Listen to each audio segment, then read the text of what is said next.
नमस्कार दोस्तों, आज हम इस वीडियो में आपके साथ डिस्कस करेंगे हेक्सागोनल बोल्ट के बारे में, जो टाइप ऑफ बोल्ट के अंतर्गत आता है और इसे हम according to shape of head के अंतर्गत इसको कैटेगराइज किया जाता है।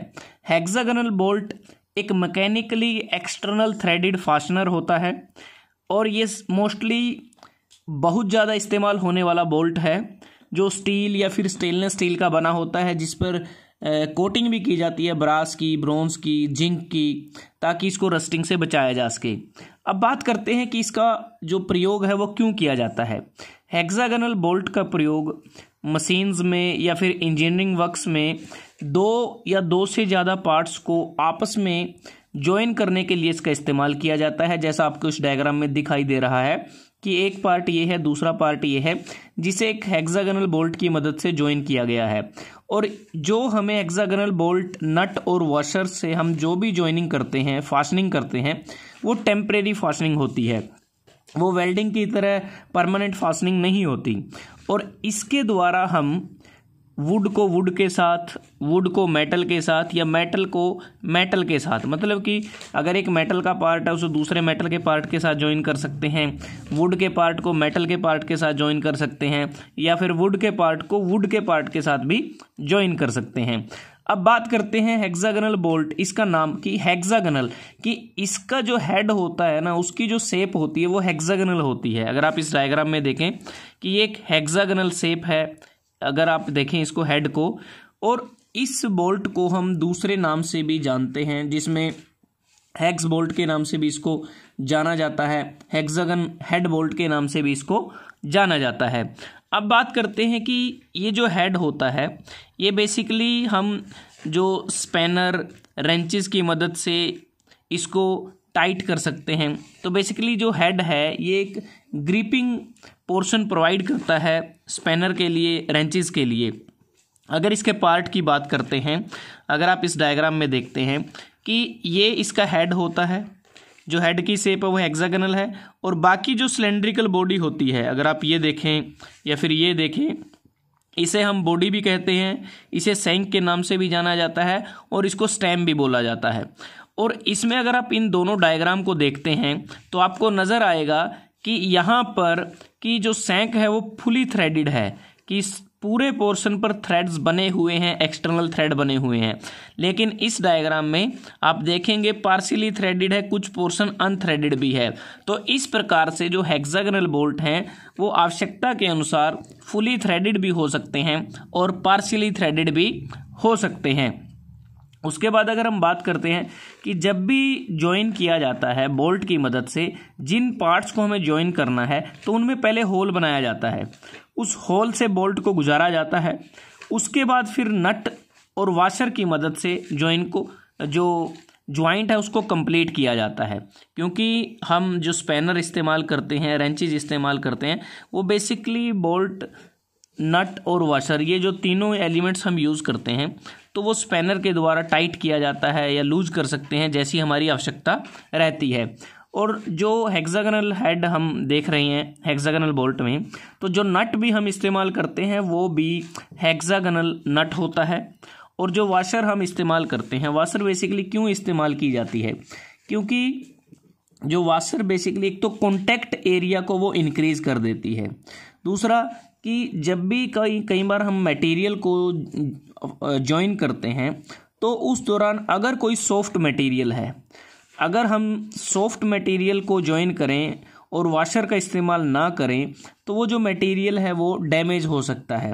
तो उस मटेरियल को डैमेज या डिफॉर्म होने से बचाने के लिए नट से पहले वॉशर को लगाया जाता है। तो अगर इसके बाद बात आती है कि जो हेक्सागोनल जो बोल्ट है उसमें जो प्रोपोर्शन है कि डायामीटर, लेंथ, रेडियस वो क्या होते हैं, तो आप इस डायग्राम को अगर आप देखते हैं तो यहाँ पर दो व्यूज़ आपको दिखाए गए हैं। तो इसमें अगर आप देखें, ये वाला जो व्यू है आप इसको टॉप व्यू बोल सकते हैं, इसको फ्रंट व्यू बोल सकते हैं। तो यहाँ पर जो W है, W अगर आप देखें ये विड्थ ऑफ बोल्ट हेड है। तो सबसे पहले हम कैपिटल D की बात करें, ये इसका नॉमिनल डायामीटर होता है। उसके बाद जो हेड की थिकनेस है यहाँ से यहाँ तक, जो हेड की थिकनेस है वो नॉर्मली 0.8 टाइम्स होती है डायामीटर के। अगर रेडियस ऑफ चैम्फर आर्क की बात करते हैं इसकी, यहाँ पर ये 1.5 टाइम्स होती है डायामीटर के। अगर विड्थ की बात करते हैं हम, जो हेड की विड्थ है वो तकरीबन 0.5 टाइम्स डायामीटर प्लस 3 mm होती है। अगर लेंथ की बात करें, जो लेंथ होती है वो हेड की थिकनेस के बगैर ही होती है। जो बेसिकली जो सैंक होता है या बॉडी होती है, स्टेम होता है, उसकी जो लेंथ है उसकी बात कर रहे हैं, तो वो तकरीबन 3 टाइम्स ऑफ डायामीटर से 20 टाइम्स ऑफ डायामीटर वो हो सकती है। उसके बाद जो L1 इंडिकेट किया गया है, ये वो लेंथ है जिस पोर्शन में थ्रेड्स बने होते हैं।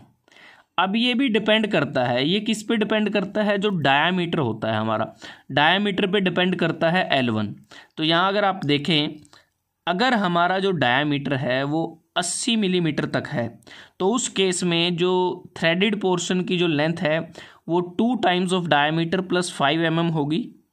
अगर डायामीटर 81 से 200 मिलीमीटर के बीच में है, तो उस केस में जो L1 है वो 2 times of diameter plus 10 mm होगी।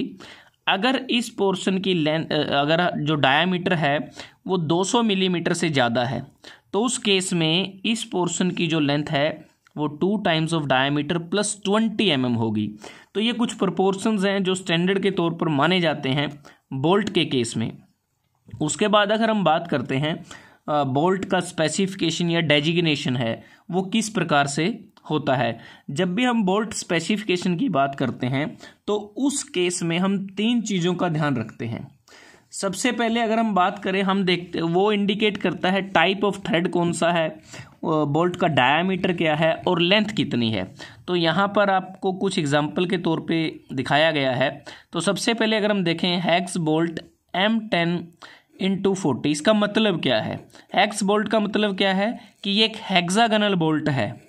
M का मतलब है कि ये एक मीट्रिक थ्रेड है, और जो पहले जो आपके पास न्यूमेरिकल वैल्यू है ये इंडिकेट करती है डायामीटर को। तो इस बोल्ट का डायामीटर 10 मिलीमीटर है, और दूसरी जो न्यूमेरिक वैल्यू है ये इंडिकेट करती है लेंथ को। तो 40 मिलीमीटर इसकी लेंथ है। उसके बाद hexagonal bolt, metric thread, diameter 10 millimetre, length 40 millimetre, और एन क्या इंडिकेट करता है, एन इंडिकेट करता है नट को। मतलब कि ये जो हेक्सागोनल बोल्ट है, मीट्रिक थ्रेड है, 10 mm डायामीटर है, 40 mm लेंथ है और नट के साथ है ये। अगर नेक्स्ट को देखें, हेक्सागोनल बोल्ट है, मीट्रिक थ्रेड है, 10 मिलीमीटर डायामीटर है, 40 मिलीमीटर लेंथ है और नट है, और साथ में लोक नट भी इसके साथ लगा है। कैपिटल जो L है ये लोक नट को इंडिकेट करता है। तो इस प्रकार से हेक्सागोनल जो बोल्ट होते हैं उसको डेजिग्नेट उनको किया जाता है। तो दोस्तों आज हमने इस वीडियो में आपके साथ डिस्कस किया कि हेक्सागोनल बोल्ट जो एक टाइप ऑफ बोल्ट है उसका मेन कार्य क्या होता है, किस मटेरियल का बना होता है, उस पर क्या क्या पार्ट्स होते हैं, कैसे उसको इंसर्ट किया जाता है पार्ट्स में, उसकी प्रोपोर्शंस क्या होती हैं, कैसे डेजिग्नेट किया जाता है। अगर आपको ये वीडियो अच्छा लगा आप इसको लाइक कर सकते हैं, शेयर कर सकते हैं अपने दोस्तों के साथ, स्टूडेंट्स के साथ। तो जल्दी हाजिर होते हैं एक नए वीडियो के साथ। तब तक के लिए धन्यवाद। आपका दिन शुभ रहे।